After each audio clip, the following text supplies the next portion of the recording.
Museum Popayato merupakan satu-satunya museum yang menyimpan berbagai peninggalan sejarah di Provinsi Gorontalo. Sebagai bentuk perhatian pemerintah, Provinsi Gorontalo menganggarkan dana pembangunan museum dengan lokasi awal seluas kurang lebih 1 hektar melalui anggaran pendapatan dan belanja daerah sejak tahun 2010 untuk membangun sebuah museum. Struktur organisasi Museum Purbakala Provinsi Gorontalo terbentuk pada bulan Januari 2015 melalui Peraturan Gubernur Nomor 59 Tahun 2014. Kemudian diperbarui dengan Peraturan Gubernur Nomor 63 Tahun 2017 tentang Unit Pelaksana Teknis Daerah Museum Purbakala Provinsi Gorontalo. Museum Purbakala Provinsi Gorontalo merupakan UPTD Dinas Pendidikan Kebudayaan Pemuda dan Olahraga Provinsi Gorontalo. Jenis koleksi yang ditampilkan terdiri dari etnografika, numismatika, filologika, dan seni rupa.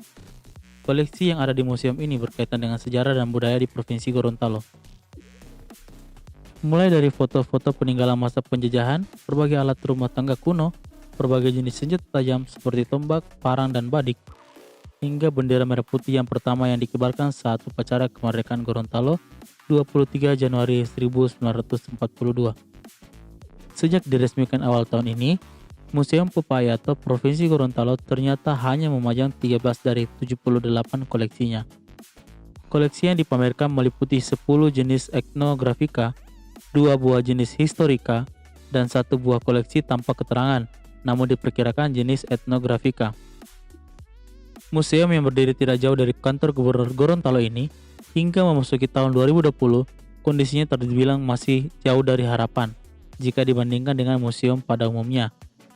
Jumlah koleksi museum ini hanya 300 benda sejarah, yang jika dilihat sekilas bukan lagi asli tapi hanyalah duplikat saja.